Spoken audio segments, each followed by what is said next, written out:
So it appears we're saving the British economy, or we're helping their educational institutions. We're funding the British. Basically, Nigerians are funding Europe, funding the British economy, funding the Canadian economy.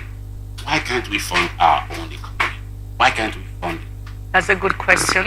Well, sadly, that's the reality. I mean, in the 21st century, we live in a very competitive world, and then, labor looks for where it's going to get the highest in terms of wages and salaries. I mean, primary economics teaches us is the reward for labor. So, I mean, we talk about a country, for example, where the minimum wage is 30,000 naira, and a highly dollarized economy where 30,000 naira amounts to practically nothing at this point. And then, to even compound matters, there are subnational units of government in this country that even claim they can't afford to pay that. And then when you contrast that with the, the flamboyant lifestyle of the political class, you now see why Nigerians have been deprived of hope all this while. I think it's just sad, and what even compounds it is that we don't even seem to understand the extent to which we are down in the mire. We don't understand. Yeah, we don't seem to understand. I think the average Nigerian understands. Oh, unfortunately, the average Nigerian is not, strictly speaking, in a position to turn things around. Those who are the politicians are the ones, benefiting from this system, and they are not even interested. I mean, how do you square the economic realities in Nigeria today with the fact that our National Assembly is asking that its members be given money to procure SUVs to carry out oversight functions? I mean, I can't even see the connection between SUVs and effective oversight. And then, but I'm not even trying to stray from the matter. First, I think, one has to be skeptical a little bit. Let's just say that we need to investigate the figures quoted by the professor. But then professors are not known for being flippant. Yeah. So he must have done his research well to arrive at that figure. And so even if it's not exactly that figure, but it's something in the region of that figure, I think it should be sufficiently worrisome. Okay, that's exactly what I thought. And then to think that we have an agency like NITCOM, I mean, it should even be assumed that this is a direct conversation with NITCOM. NITCOM needs to do something. Yes, NITCOM. Yes. I mean, we need to really do something to stem the flow of our youthful population out of this country. Otherwise, in the long run, it's going to have a net negative effect on almost every aspect of our economy. Now, let's talk about Japa syndrome. This was not in our lingua 2-3 years ago. It wasn't something we're synonymous to, but it's become a major part of our lingua right now. We hear Japa syndrome is becoming a thing. We're talking about 3.25 billion pounds. This is like one of the highest currency in the world today. So we're not even talking about dollars now and all of that. So 3.25 billion pounds spent just for visas. For visas, yes. Not tuitions, not accommodations. No, just for visas. Good. Now, if you put that side by side with the over 8-something trillion that we are owing in debt right now, and these funds are borrowed from Europe, from outside of Nigeria. If you ask yourself, let's come back to where you left off. Why do we have our young persons running away from Nigeria? Because there will be more.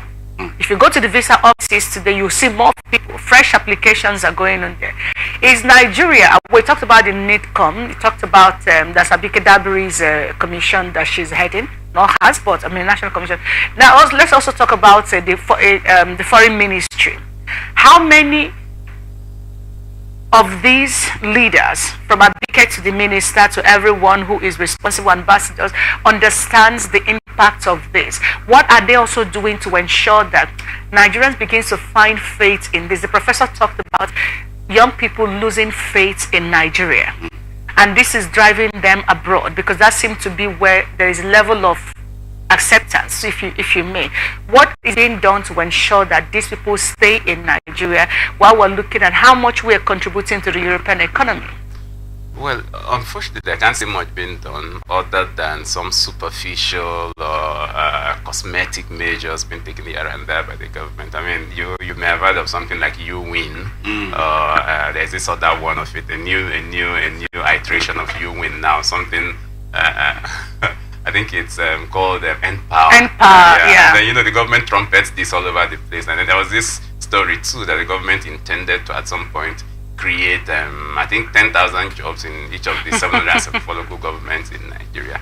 You'll be amazed at the kind of peanuts earmarked to be paid to those who will be doing those jobs. So, I mean, with those kinds of superficial measures, you're not going to address the problem. That's like trying to take Panadol, with apologies for promoting any brand now, for leprosy. I mean, the inadequacy of the remedy for the malady is jarring. So I don't think there's much that is being done now. So it doesn't seem like one is trying to demarcate it, but the truth has to be told at all times, and it seems to me that not much is being done. But what another aspect to this that worries me is the fact that we don't even seem to get so much appreciation for what we are doing for the Brits and the Europeans generally.